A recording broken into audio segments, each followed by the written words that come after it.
Bayangkan ini, kamu sudah melewati lebih dari 70 tahun hidup. Membesarkan anak-anak, bekerja keras, menjaga rumah, dan sekarang semuanya sudah selesai. Anak-anak sudah pergi merantau, rumah terasa jauh lebih besar dari dulu, dan ponsel di meja tidak pernah lagi berdering. Menurut data BPS, jumlah penduduk lansia di Indonesia mencapai 33,94 juta orang, yaitu 11,93% dari total populasi di tahun 2025. Lalu apa sebenarnya yang terjadi secara psikologis saat seseorang memasuki usia lanjut?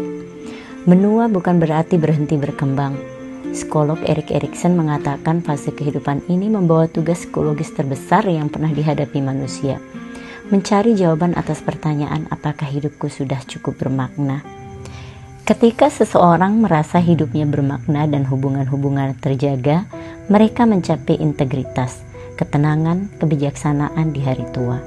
Tapi ketika mereka merasa terisolasi, tidak lagi dibutuhkan untuk menyesali banyak hal. Mereka jatuh ke dalam keputusasaan. Dan psikolog lain, Laura Kirstensen, menemukan sesuatu yang menarik. Semakin tua seseorang, semakin ia sadar bahwa waktunya terbatas, dan semakin ia membutuhkan kualitas hubungan yang tulus, bukan sekedar banyaknya orang di sekitarnya. Ini penting untuk dipahami, kesepian dan kesendirian itu berbeda. Seorang lansia bisa tinggal satu rumah dengan seluruh keluarganya, tapi tetap merasa sendirian jika tidak ada benar-benar mendengarkannya. Studi BKKBN dan UNFPA tahun 2024 mencatat sekitar 10 hingga 11% lansia Indonesia mengalami kesepian dalam tingkat yang cukup berat, dan angka ini terus meningkat seiring bertambahnya populasi lansia. Dulu, setiap pagi ada yang nanyain di kantor, "Apa kabar, Pak?" Sekarang, bisa setiap hari tidak ada yang ngomong sama mereka. Rasanya kayak sudah selesai, sudah gak dipakai. Ini bukan lebay, ini bukan cari perhatian, ini adalah kehilangan peran yang nyata, yang menyakitkan, dan yang jarang kita sadari sedang terjadi pada orang-orang terdekat kita. Riset Kesehatan Dasar 2018 mencatat prevalensi depresi pada lansia di atas 75 tahun hampir mencapai 9%, dan kesepian adalah salah satu pemicunya yang paling umum, sekaligus yang paling mudah tercegah. Yang bikin mereka sedih bukan karena sakit, tapi karena gak ada yang tanya, "Apa kabar, Bu? Apa kabar, Pak?" Mereka masih bisa masak, masih bisa jalan, tapi kayak gak ada gunanya buat siapa-siapa. Rindu itu bukan cuma rindu orang, rindu juga merasa dibutuhkan. Kabar baiknya, ini bisa diubah, dan perubahannya tidak harus besar.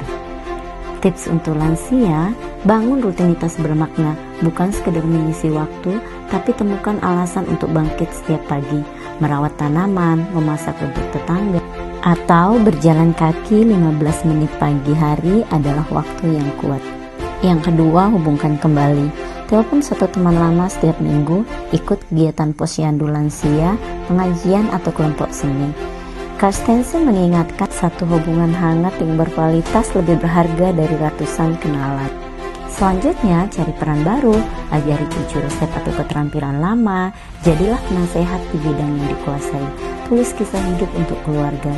Erikson menyebut ini cara mewariskan kebijaksanaan dan ini sumber makna terbesar di usia lanjut. Panduan untuk keluarga dan caregiver, dengarkan dengan utuh saat mereka bercerita, dan kadang cerita yang sama untuk sekian kalinya. Jangan buru-buru menyela, yang mereka cari bukan konfirmasi fakta, mereka ingin merasa suaranya masih dihargai.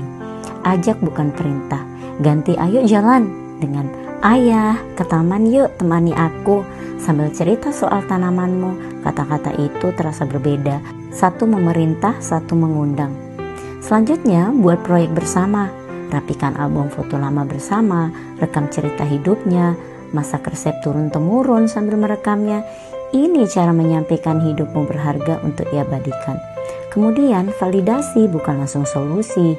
Ketika mereka bilang merasa kesepian, jangan langsung cari jalan keluar. Cukup katakan, "Wajar kalau Bapak kadang merasa sepi. Saya di sini kok." Itu saja sudah mengubah segalanya. Mereka tidak meminta banyak dari kita, tidak minta dibelikan sesuatu yang mahal, tidak minta disembuhkan dari apapun. Mereka hanya ingin diingat, didengar, dan sesekali ditemani. Dan kamu, ya, kamu yang sedang menonton ini, kamu punya semua yang mereka butuhkan. Sudah ada di tanganmu sejak tadi. Menua dengan bahagia bukan hak istimewa, itu hasil dari kepedulian kita semua. Jadi, setelah video ini selesai, hubungi mereka. Bukan besok, tapi sekarang.